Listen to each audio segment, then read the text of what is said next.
Hi friends, ಎಲ್ಲರಿಗೂ ನಮಸ್ಕಾರ. ಬನ್ನಿ ಫ್ರೆಂಡ್ಸ್, ನಿನ್ನ ಜೊತೆ ನನ್ನ ಕತೆ ಸೀರಿಯಲಿನ ಇವತ್ತಿನ ಸಂಚಿಕೆ ಏನಾಗ್ತಿದೆ ಅಂತ ನೋಡೋಣ.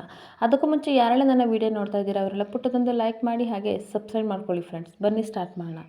ಫ್ರೆಂಡ್ಸ್, ಮೊದಲಿಗೆ ದೇವಿಯಾನಿ ಮನಸ್ವಿನಿ ಹತ್ರ ಕೇಳ್ತಾ ಇರ್ತಾಳೆ, ಏನು ನೀನು ಈ ಥರ ಮಾಡ್ತಾ ಇದೆಯಲ್ಲ, ಅಜಿತ್ನ ಯಾಕೆ ಈ ಥರ ಮೋಸ ಮಾಡಿ ಮದುವೆ ಆಗೋಕ್ಕೆ ಹೋಗ್ತಾ ಇದ್ದೆ ಅಂತ ಅಂದಾಗ ಸಿಟ್ಟು ಮಾಡಿಕೊಂಡು ಹೊಡೆಯೋಕ್ಕೆ ಅಂತ ಹೋದಾಗ ಆ ಕಡೆಯಿಂದ ಮನಸ್ವಿನಿ ಕೈನ ಹಿಡ್ಕೊಬಿಡ್ತಾಳೆ. ಆವಾಗ ಹೇಳ್ತಾಳೆ, ನೀವ್ಯಾರು ನನಗೆ ಹೊಡಿಯೋಕ್ಕೆ, ನಾನು ಹುಡ್ಸಿದ ಅಪ್ಪನೇ ಹೊಡೆಯೋಕ್ಕಾಗಿಲ್ಲ ಅಂತಂದ್ಮೇಲೆ ನೀವ್ಯಾರು ಅಂತ ಕೇಳಿದಾಗ ದೇವಿಯಾನಿ ಸಿಟ್ಟು ಮಾಡ್ಕೊಬಿಟ್ಟು, ನಿನ್ನನ್ನು ಇಲ್ಲಿಗೆ ಕರ್ಕೊಂಬಂದವಳು ನಾನು, ನಿನಗೆ ಮನಸ್ವಿನಿ ಅಂತ ಹೆಸರು ಕೊಟ್ಟವಳು ನಾನು, ನಿನಗೆ ಇನ್ನೊಂದು ಜನ್ಮ ಕೊಟ್ಟವಳು ನಾನು ಅಂತ ಹೇಳ್ತಾ ಇರಬೇಕಾದ್ರೆ ಆ ಕಡೆಯಿಂದ ಮನಸ್ವಿನಿ ಹೇಳ್ತಾಳೆ, ನಿಮ್ಮ ಕೆಲಸ ಆಗಬೇಕಾಗಿದ್ದು, ಅದಕ್ಕೋಸ್ಕರ ನೀವು ನನ್ನನ್ನು ಕರೆಸಿದಿರಿ, ಅದನ್ನು ನಾನು ಅಚ್ಚುಕಟ್ಟಾಗೆ ಮಾಡಿಕೊಡ್ತಾ ಇದ್ದೀನಿ, ಅದನ್ನು ನೀವು ಮರಿಬೇಡಿ ಅಂತ ಹೇಳ್ತಾ ಇರಬೇಕಾದ್ರೆ ದೇವಿಯಾನಿ ಹೇಳ್ತಾಳೆ, ಏನು ನೀನು ನನ್ನನ್ನು ಕೇಳ್ದಲೆ, ನನಗೆ ಏನು ಹೇಳ್ದಲೆ ಇಷ್ಟ ಬಂದಂಗೆ ನೀನು ಗೇಮ್ ಆಡ್ತಾ ಇದ್ದೀಯಾ ಅಂತ ಸಿಟ್ಟಾಗಿ ಮಾತಾಡ್ತಾ ಇರಬೇಕಾದ್ರೆ ಮನಸ್ವಿನಿ ಹೇಳ್ತಾ ಇರ್ತಾಳೆ, ನಾನೇನು ಮಾಡಿದೆ ಅಂತವ ಮನಸ್ವಿನಿ ಕೇಳ್ತಾ ಇರಬೇಕಾದ್ರೆ ಶ್ರವಣ್ ಕ್ರೆಡಿಟ್ ಕಾರ್ಡ್ ಏನಕ್ಕೆ ತೊಗೊಂಡೆ ಅಂತ ಅಂದಾಗ ಶಾಕಾಗಿ ಹಾಗೆ ದೇವಿಯನ್ನಿನ ಮನಸ್ವಿನಿ ನೋಡ್ತಾ ಇರ್ತಾಳೆ. ಹಾಗೆ ಅಜಿತ್ ಮೇಲೆ ಏನಕ್ಕೆ ಕಣ್ಣಾಗ್ತೆ ಅಂತ ಅಂದಾಗ ಇನ್ನೂ ಸಹ ಅವಳಿಗೆ ಶಾಕಾಗಿ ಬೆವ್ರು ನೀರೆಲ್ಲ ಇಳಿತಾ ಇರುತ್ತೆ. ಅವಾಗ ನೀನು ಕ್ರಾಸಿಂಗ್ ಲಿಮಿಟ್ನ ನೀನು ಕ್ರಾಸ್ ಮಾಡ್ತಾ ಇದೀಯಾ ಅಂತ ಕೈ ಎತ್ತಿ ಮಾತಾಡ್ತಿರ್ಬೇಕಾದ್ರೆ ಮನಸ್ವಿನಿಗೆ ಎಲ್ಲ ಗೊತ್ತಾಗ್ಬಿಡುತ್ತೆ. ಅವಾಗ ಓಹೋ, ಈ ಅಜಿತ್ತೇ ಚೆನ್ನಾಗಿ ಪಿನ್ ಚುಟ್ಟಿದ್ದಾನೆ, ಅದಕ್ಕೆ ಇವಳು ಈ ಥರ ಆಡ್ತಾ ಇದ್ದಾಳೆ, ನಾನು ನಾಜೂಕಾಗಿ ಏನಾದರೂ ಮಾಡಿ ಮಾತಾಡಬೇಕು ಅಂದ್ಬಿಟ್ಟು, ಮೇಡಮ್ ನಂದೇನು ತಪ್ಪಿದೆ ಮೇಡಮ್, ನೀವು ಕರೆಸಿರೋದೇ ನನ್ನನ್ನು ಮನಸ್ವಿನಿಯಾಗಿ ಆಕ್ಟ್ ಮಾಡೋಕ್ಕಲ್ವಾ, ನಾನು ಅದನ್ನು ಎಲ್ಲರಿಗೂ ಸಹ ಅನಲೈಸ ಮಾಡೋ ರೀತಿ ನಾನು ಮಾಡ್ತಾ ಇದ್ದೀನಿ ಅಂತ ಹೇಳ್ತಿರ್ಬೇಕಾದ್ರೆ ದೇವಿಯಾನಿ, ಲುಕ್ ನೋಡು ನೀನು ಏನು ಮಾಡ್ತಿದ್ಯಾ ಅಂತ ನಿನಗೆ ಗೊತ್ತಾ ಅಂತ ಹೇಳ್ತಿರ್ತಾರೆ. ಮನಸ್ವಿನಿಯಾಗಿ ಆಕ್ಟ್ ಮಾಡು ಅಂತ ನಾನು ಕರೆಸಿದ್ರೆ ನೀನು ಪರ್ಮನೆಂಟಾಗಿ ಇಲ್ಲೇ ಜಾಂಡ ಉರ್ಬೇಕು ಅಂತವ ಡಿಸೈಡ್ ಮಾಡ್ಕೊಂಡಿದ್ಯಾ ಅಂತ ಬೈತಾ ಇರಬೇಕಾದ್ರೆ ಮನಸ್ವಿನಿ ಹಾಗೆ ಯೋಚನೆ ಮಾಡ್ತಾ ಇರ್ತಾಳೆ. ಈ ಕಡೆ ದೇವಿಯಾನಿಗೆ ತುಂಬ ಕೋಪ ಮಾಡಿಕೊಂಡು ಹೇಳ್ತಾ ಇರ್ತಾಳೆ, ಅಲ್ಲ ಸೀತಾರಾಮ ಕಲ್ಯಾಣೋತ್ಸವ ದಿನ ನೀನು ಮುಸ್ಕಾಕೊಂಡು ಯಾಕೆ ಅಜಿತ್ನ ಮದುವೆ ಆಗೋಕ್ಕೆ ನೀನು ಹೊರಟಿದ್ದೆ ಅಂತ ಅಂದಾಗ ಆ ವಿಷಯನ ಕೇಳಿ ಮನಸ್ವಿನಿಗೆ ಫುಲ್ ಶಾಕ್ ಆಗಿಬಿಡುತ್ತೆ. ಅವಾಗ ದೇವಿಯಾನಿ ಹೇಳು ಅಂತಿರ್ಬೇಕಾದ್ರೆ ಏನೂ ಸಹ ಮಾತಾಡದೆ ಮನಸ್ವಿನಿ ಅದು ಅಂತ ಹೇಳ್ತಾ ಇರ್ತಾಳೆ. ಆವಾಗ ದೇವಿಯಾನಿ ಹೇಳ್ತಾಳೆ, ಈಗಲೇ ಗೊತ್ತಾಯಿತು ನನಗೆ ಚೆನ್ನಾಗಿ, ನನ್ನ ಮಗಳು ಹೇಳಿದ್ದು ನಿಜ, ನೀನು ಈ ದೇವಿಯಾನಿ ಹತ್ರನೇ ನೀನು ಡಬ್ಬಲ್ ಗೇಮ್ ಮಾಡ್ತಾ ಇದೀಯಾ ಅಂತ ಹೇಳ್ತಾ ಇರ್ತಾಳೆ. ನಮ್ಮ ಮನೆಯವ್ರಿಗೆ ನಾನು ನಂಬಿಕಸ್ಥೆ ಆಗಿಲ್ದಲೇ ಇರ್ಬೋದು, ಅವರಿಗೆ ದ್ರೋಹ ಮಾಡ್ತಾ ಇರ್ಬೋದು, ಆದರೆ ನನ್ನ ಸುತ್ತಮುತ್ತ ಇರೋರು ನನ್ನ ನಂಬಿಕಸ್ಥೆಗೆ ಅರ್ಹರಾಗಿದ್ದಾರೆ ಅಂತ ನಾನು ಅಂದ್ಕೊಂಡಿದ್ದೆ ಅಂತ ಕೋಪ ಮಾಡಿಕೊಂಡು ಹೇಳ್ತಾ ಇರಬೇಕಾದ್ರೆ ಮನಸ್ವಿನಿ ಹಾಗೆ ನೋಡ್ತಾ ಇರ್ತಾಳೆ. ಅವಾಗ ದೇವಿಯನಿಗೆ ಮತ್ತಷ್ಟು ಕೋಪ ಜಾಸ್ತಿ ಆಗಿಬಿಟ್ಟು, ನಿನ್ನ ಮುಖ ನೋಡೋಕ್ಕೂ ನನಗೆ ತುಂಬ ಇರಿಟೇಟ್ ಆಗ್ತಿದೆ, ಗೆಟ್ ಲಾಸ್ಟ್ ಅಂದ್ಬಿಟ್ಟು ಮುಖನ ಈ ಕಡೆ ತಿರುಗಿಸ್ಕೊಂಡು ಕೋಪ ಮಾಡಿಕೊಂಡು ನಿಂತ್ಕೊಂಡಿರ್ತಾಳೆ. ಮತ್ತೆ ದೇವಿಯಾನಿ ಹೇಳ್ತಾಳೆ, ನೋಡು ನೀನು ನನ್ನ ನಂಬಿಕೆನ ಕಳ್ಕೊಬಿಟ್ಟೆ, ನೀನು ಈ ಥರ ಅಂತ ನನಗೆ ಗೊತ್ತಿರಲಿಲ್ಲ, ಇಲ್ಲಿಂದಲೇ ಈ ಕ್ಷಣದಿಂದಲೇ ನೀನು ಹೊರಟೋಗು ಅಂತ ಕೋಪ ಮಾಡಿಕೊಂಡು ಹೇಳ್ತಾ ಇರಬೇಕಾದ್ರೆ ಆ ಕಡೆ ಮನಸ್ವಿನಿಗೆ ತುಂಬ ಬೇಜಾರಾಗಿ ಹಾಗೆ ಯೋಚನೆ ಮಾಡಿಕೊಂಡು ನಿಂತ್ಕೊಬಿಡ್ತಾಳೆ. ಇನ್ನೊಂದು ಕಡೆ ಪೊಲೀಸ್ ಸ್ಟೇಷನಲ್ಲಿ ಅಜಿತ್ ಮತ್ತು ಸತ್ಯಣ್ಣ ಇಬ್ಬರು ಮಾತಾಡ್ಕೊಂಡು ಬರ್ತಾ ಇರಬೇಕಾದ್ರೆ ಅಜಿತ್ ಹೇಳ್ತಾನೆ, ಸತ್ಯಣ್ಣ ಅಶ್ವಿನಿ ಬಣ್ಣನ ನಾನು ಬಯಲು ಮಾಡಿದ್ದೀನಿ ದೇವಿಯಾನಿ ಅತ್ತೆ ಹತ್ರ, ಅವರು ಸಹ ತುಂಬ ಬೇಜಾರು ಮಾಡ್ಕೊಂಡ್ರು, ಅವ್ರಿಗೆ ಇವಳ ವಿಷಯ ಎಲ್ಲ ಗೊತ್ತಾಗಿದೆ, ಹಾಗೆ ಮನೇಲಿರೋರಿಗೆಲ್ಲರೂ ಸಹ ಗೊತ್ತಾದರೆ ಸಾಕು, ಇವಳು ಹೇಗೆ ಜೇಡರ್ ಬಲೆ ಬೀಸಿದಾಳೋ ಹಾಗೆ ಒಂದೊಂದಾಗಿ ನಾನು ಜೇಡರ್ ಬಲೆನ ಕಟ್ ಮಾಡ್ತಾ ಹೋಗ್ತೀನಿ ಮನೆಯವ್ರಿಗೆಲ್ಲ ಹೇಳಿ ಅಂತ ಮಾತಾಡ್ತಾ ಇರ್ತಾನೆ. ಹಾಗೆ ದೇವಿಯಾನಿ ಅತ್ತೆ ನನಗೆ ಅಶ್ವಿನಿನ ಮನೆಯಿಂದ ಹೊರ ಹಾಕೋಕ್ಕೆ ಹೆಲ್ಪ್ ಮಾಡೇ ಮಾಡ್ತಾರೆ, ಅವಳ ಬಣ್ಣ ಬಯಲು ಮಾಡೋಕ್ಕೆ ನನಗೆ ಹೆಲ್ಪ್ ಆಗುತ್ತೆ ಅಲ್ವಾ ಸತ್ಯಣ್ಣ ಅಂತ ಮಾತಾಡ್ತಾ ಇರಬೇಕಾದ್ರೆ ಈ ಕಡೆ ಭೂಮಿ ಎಲ್ಲರಿಗೂ ಸಹ ಪಾನ್ಕನ ಮಜ್ಜಿಗೆನ ಕೊಡ್ತಾ ಇರ್ತಾಳೆ. ಆವಾಗ ಸತ್ಯಣ್ಣ ನೋಡಿ ಖುಷಿ ಪಡ್ತಾ ಇರ್ತಾನೆ. ಆವಾಗ ಸತ್ಯಣ್ಣ ಹೇಳ್ತಾನೆ, ಇವಳು ಟೀ ಮಾಡೋ ಡಿಮ್ಯಾಂಡ್ ಕಡಿಮೆ ಆಗಿದ್ರೂ ಸಹ ಮಜ್ಜಿಗೆ ಮತ್ತು ಪಾನ್ಕ ಕೊಡೋದು ಮಾತ್ರ ನಿಲ್ಲಿಸ್ತಾ ಇಲ್ಲ, ನಮ್ಮ ಭೂಮಿ ಅಂದರೆ ಭೂಮಿ ಅಂತ ಅಜಿತ್ಗೆ ಹೇಳ್ತಾ ಇರಬೇಕಾದ್ರೆ ಅಜಿತ್ಗೂ ಸಹ ನೋಡಿ ಖುಷಿ ಪಡ್ತಾ ಇರ್ತಾನೆ. ಅದಕ್ಕೆ ಅಜಿತ್ ಹೇಳ್ತಾ ಇರ್ತಾನೆ, ಅದೇ ಅವಳು ಪ್ಲಸ್ ಪಾಯಿಂಟು ಸತ್ಯಣ್ಣ, ಸಮಯ ಸಂದರ್ಭಕ್ಕೆ ಅವಳು ಬೇಗ ಅಡ್ಜಸ್ಟ್ ಆಗ್ತಾಳೆ, ಇಂಥ ದೊಡ್ಡ ಮನೆಗೆ ಅವಳು ಸೊಸೆಯಾಗಿ ಬಂದು ಎಲ್ಲರಿಗೂ ಯಾವುದು ಬೇಕು ಬೇಡವೋ ಎಲ್ಲನೂ ಸಹ ಅಡ್ಜಸ್ಟ್ ಮಾಡಿಕೊಂಡು ಅವಳು ಹೋಗ್ತಾಳೆ, ಇವಳು ನೋಡ್ರೆ ತುಂಬ ಖುಷಿ ಆಗುತ್ತೆ ಅಂತ ಸತ್ಯಣ್ಣಿಗೆ ಅಜಿತ್ ಹೇಳ್ತಾ ಇರ್ತಾನೆ. ನೋಡು ಸತ್ಯಣ್ಣ, ಇವಳು ಗುಣ ಎಲ್ಲ ನೋಡ್ತಾ ಇದ್ರೆ ನನಗೆ ಸೇಮ್ ನಮ್ಮ ಅಮ್ಮನ ಥರನೇ ಅನಿಸುತ್ತೆ ಅಂತ ಹೇಳ್ತಾ ಇರಬೇಕಾದ್ರೆ ಆ ಕಡೆಯಿಂದ ಸತ್ಯಣ್ಣ ಹೇಳ್ತಾ ಇರ್ತಾನೆ, ಹೌದು, ಒಂದೊಳ್ಳೆ ಗಂಡನಿಗೆ ಹೆಂಡ್ತಿ ಯಾವಾಗಲೂ ಸಹ ತಾಯಿ ಥರ ಇರಬೇಕು ಅಂತ ಅಂದ್ಕೊಂಡಿರ್ತಾನೆ, ಆ ಥರ ಹೆಂಡ್ತಿ ನಿನಗೆ ಸಿಕ್ಕಿದ್ದಾಳೆ ಅಂತ ಹೇಳ್ತಾ ಇರಬೇಕಾದ್ರೆ ಸತ್ಯಣ್ಣ ಬಾಯಿ ಮುಚ್ಕೊಳ್ಳಿ ಆಯಿತಾ, ಯಾವಾಗಲೂ ಎಲ್ಲೋದ್ರೂ ಅದೇ ವಿಷಯಕ್ಕೆ ಬರ್ತೀರಾ, ಇವಾಗ ನನಗೆ ಅದನ್ನೆಲ್ಲ ಹೇಳ್ಬೇಡಿ, ಕಾಡಬೇಕು ಆದರೆ ಇಷ್ಟೊಂದು ಥರ ಕಾಡಬೇಕಾ ನೀವು, ಈ ಥರ ಅಂತ ನನಗೆ ಗೊತ್ತಿರಲಿಲ್ಲಪ್ಪ, ನೋಡಿ ನನಗೆ ಇವಾಗ ಇದೆಲ್ಲ ಮೈಂಡಲ್ಲಿಲ್ಲ, ಇರೋದು ಒಂದೇ, ಆದಷ್ಟು ಬೇಗ ನಾನು ಮನೆಗೆ ಹೋಗಿ ದೇವಿಯನ್ನೇ ಅತ್ತೆ ಹತ್ರ ಮಾತಾಡಬೇಕು, ಅವರು ನಿನಗೆ ನಾನು ಹೆಲ್ಪ್ ಮಾಡ್ತೀನಿ, ಆದಷ್ಟು ಬೇಗ ಇವಳನ್ನ ಮನೆಯಿಂದ ಕಳಿಸ್ಬೇಕು ಅಂತ ಹೇಳಬೇಕು, ಆ ವಿಷಯ ಕೇಳೋಕ್ಕೆ ನಾನು ತುಂಬ ಕ್ಯೂರಿಯಾಸಿಟಿಯಿಂದ ಕಾಯ್ತಾ ಇದ್ದೀನಿ, ನಾನು ಹೋಗಬೇಕು, ಸುಮ್ಮನೆ ಬನ್ನಿ ಅಂತ ಹೇಳ್ತಾ ಇರ್ತಾನೆ. ಅವಾಗ ಸತ್ಯಣ್ಣ ಹೇಳ್ತಾನೆ, ಸರಿನಪ್ಪ ಆಯಿತು ಬರ್ತೀನಿ, ಈ ಖುಷಿಗೋಸ್ಕರ ನಾವಿಬ್ಬರು ಪಾನಕ ಕುಡಿಯೋಣ, ಅದು ನೀನು ಒಪ್ಪಿದ್ರೇನು ಬೇಕಾದರೆ ಅಜಿತ್ ಅಜಿತ್ ಹೇಳ್ತಾನೆ, ನೀವೆಲ್ಲಿ ಬಿಡ್ತೀರಾ, ಆಯಿತು ಕುಡೀರಿ ಅಂದ್ಬಿಟ್ಟು ಚಿನ್ನ 2 ಪಾನಕ ತಗೊಬಾ ಅಂದಾಗ ಭೂಮಿ ಹಾಗೆ ಗುರಾಯಿಸ್ಕೊಂಡು ಅಜಿತ್ನ ನೋಡ್ತಾ ಇರ್ತಾಳೆ.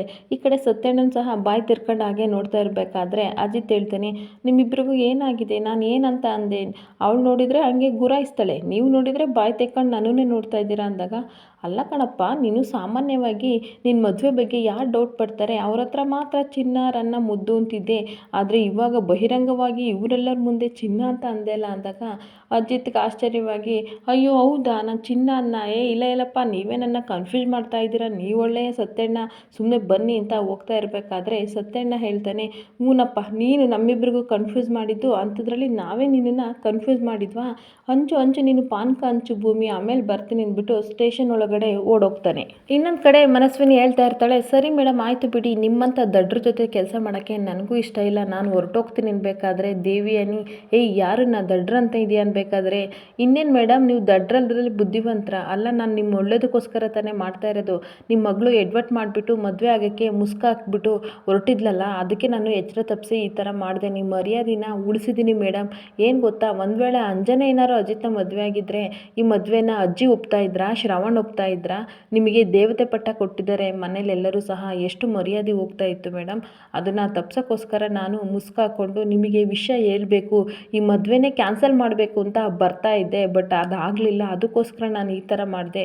ಒಂದು ವೇಳೆ ನಾನೇ ಅಜಿತ್ ಕೈನ ಹಿಡಿದಿದ್ರೆ ಶ್ರವಣ್ ಒಪ್ತಾ ಇದ್ನ, ಎಲ್ಲರೂ ಸಹ ನನಗೆ ಎಷ್ಟು ಅವಮಾನ ಮಾಡ್ತಿದ್ರು, ಅಂಜನ ಮಾಡೋದಕ್ಕಿಂತ 10 ಪಟ್ಟು ಅವಮಾನ ನನಗೆ ಮಾಡ್ತಾಯಿದ್ರು, ಅಂಥದ್ರಲ್ಲಿ ನಾನು ಯಾಕೆ ಅದನ್ನೆಲ್ಲ ಹಾಳು ಮಾಡಲಿ, ಈಗ ಮನಸ್ವಿನಿ ಅಂತ ನಂಬಿ ನಾನು ಹೇಗೋ ಸ್ಮೂತಾಗಿ ಹೋಗ್ತಾ ಇದ್ದೆ, ಅದನ್ನು ಬಿಟ್ಟು ಈ ಅಜಿತ್ನ ಮದುವೆಯಾಗಿ ನನಗೇನು ಉಪಯೋಗ ಮೇಡಮ್ ಅಂತ ಹಾಗೆ ಪ್ಲಾನ್ನ ಚೇಂಜ್ ಮಾಡ್ತಾ ಇರ್ತಾಳೆ. ಅಲ್ಲ ಮೇಡಮ್, ನಿಮ್ಮಿಂದ ಬರೋ ದುಡ್ಡು ಸಹ ನಾನು ಮಣ್ಣಾಕೊಳ್ಳೋಣ, ಸರಿ ಆಯಿತು ಬಿಡಿ, ನಾನಂತೂ ಇರಲ್ಲ, ನಾನು ಹೋಗ್ತೀನಿ ಅಂತ ಹೋಗ್ತಾ ಇರಬೇಕಾದ್ರೆ ಇನ್ನೇನು ಕಾರ್ನ ಲಾಕ್ ಓಪನ್ ಮಾಡ್ತಾ ಇರ್ತಾಳೆ, ಅಷ್ಟೊತ್ತಿಗೆ ನಿಂತ್ಕೊ ಅಂದ್ಬಿಟ್ಟು, ಏನಕ್ಕೆ ನನಗೆ ಈ ವಿಷಯ ಎಲ್ಲ ಮುಂಚೆನೇ ಹೇಳಿಲ್ಲ ಅಂತ ದೇವಿಯಾನಿ ಕೇಳ್ತಾ ಇರಬೇಕಾದ್ರೆ ಮನಸ್ವಿನಿ ಹೇಳ್ತಾಳೆ, ಭದ್ರ ಹೇಳ್ಬೇಡ ಅಂತ ಹೇಳಿದ್ದ ಮೇಡಮ್, ಅದಕ್ಕೆ ಹೇಳಲಿಲ್ಲ, ಹಂಗಂದ್ರೆ ಐ ಮೀನ್ ನಿಮಗೆ ರಿಸಲ್ಟ್ ಅಷ್ಟೇ ಅಲ್ವಾ ಬೇಕಾಗಿದ್ದು, ಅದಕ್ಕೋಸ್ಕರ ನಾನು ಸುಮ್ಮನಾದೆ, ಆದರೆ ನೀವು ಬೇರೆಯವ್ರ ಮಾತನ್ನೇ ಜಾಸ್ತಿ ಕೇಳ್ತಿರಲ್ಲ, ನನ್ನ ಮೇಲೆ ನಂಬಿಕೆನೇ ಅಲ್ವಾ ಮೇಡಮ್ ನಿಮಗೆ ಅಂತ ಹೇಳ್ತಾ ಇರ್ತಾಳೆ.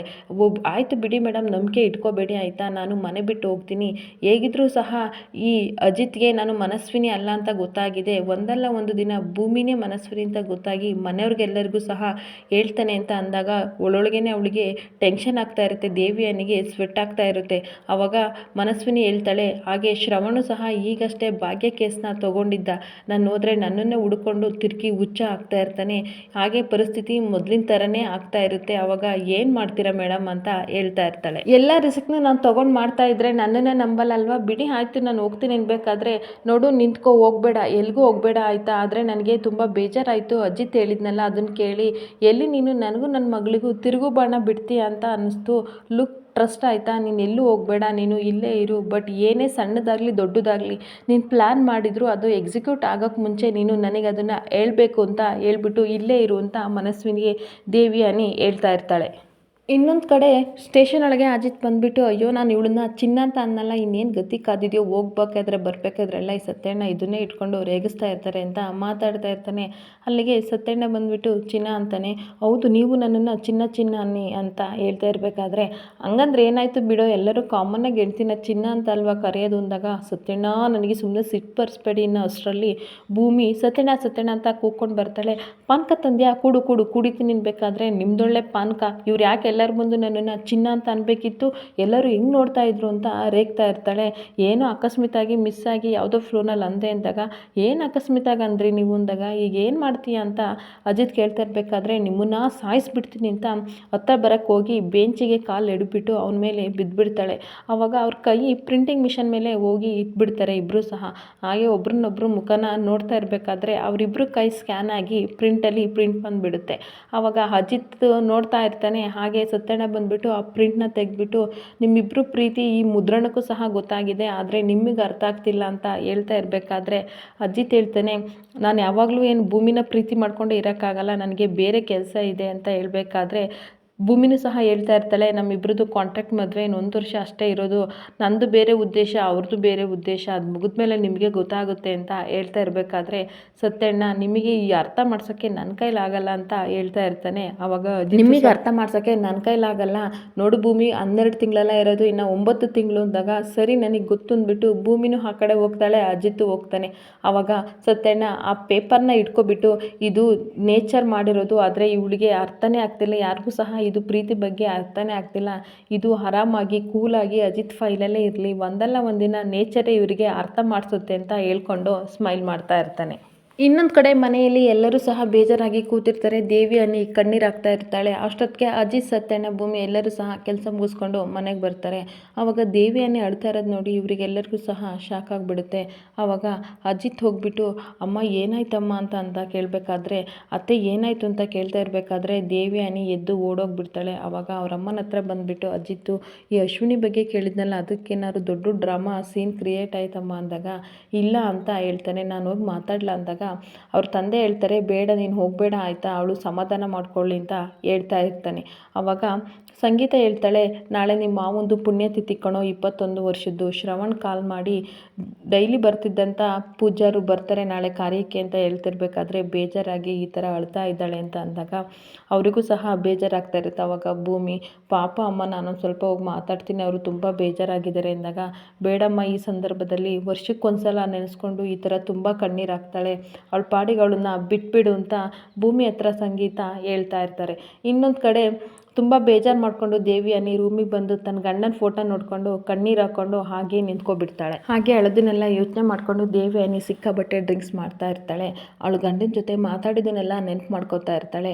ಒಂದು ಡೀಲ್ನ ಮಾಡಿರ್ತಾಳೆ, ಎಷ್ಟು ದಿನ ಅಂತ ನಾವು ಇವ್ರ ಕೈ ಕೆಳಗೆ ಕೆಲಸ ಮಾಡೋದು ರಮಣ್, ನಾವು ಆದಷ್ಟು ಬೇಗ ಒಂದು ಡೀಲ್ನ ಪ್ರಪೋಸಲ್ನ ನಾನು ತಂದಿದ್ದೀನಿ. ಇದೇನಂತಂದರೆ ಎಕ್ಸ್ಪೈರಿ ಆಗಿರೋ ಟ್ಯಾಬ್ಲೆಟು ಮತ್ತು ಬೇರೆ ಕಡೆ ಇರೋ ಟ್ಯಾಬ್ಲೆಟ್ನ ನಾವು ಮಿಕ್ಸ್ ಮಾಡಿಬಿಟ್ಟು ಇದನ್ನು ಬೇರೆ ಕಡೆ ಮಾರಿದರೆ ಕೋಟಿ ನಾವು ಲಾಭ ಮಾಡ್ಬೋದು. ಇದನ್ನು ರಾಮಣ್ಣನಿಗೂ ಸಹ ಹೇಳ್ಬಾರ್ದು, ನಾವಿಬ್ಬರೇ ಡೀಲ್ ಮಾಡೋಣ ಅಂತ ಗಂಡ ಹೆಂಡತಿ ಇಬ್ಬರು ಮಾತಾಡ್ಕೊಂಡಿರೋದನ್ನೆಲ್ಲ ನೆನಪು ಮಾಡಿಕೊಂಡು ಸಿಕ್ಕಾಬಟ್ಟೆ ಡ್ರಿಂಕ್ಸ್ ಮಾಡಿಕೊಂಡು ಕಣ್ಣೀರು ಹಾಕ್ತಾ ಇರ್ತಾಳೆ. ಇಲ್ಲಿಗೆ ಈ ಸಂಚಿಕೆ ಮುಕ್ತಾಯವಾಗುತ್ತಿದೆ. ಈ ವಿಡಿಯೋ ಇಷ್ಟ ಆದರೆ ಪುಟ್ಟದೊಂದು ಲೈಕ್ ಮಾಡಿ, ಹಾಗೆ ಫಾಲೋ ಮಾಡಿ ಫ್ರೆಂಡ್ಸ್. Thank you.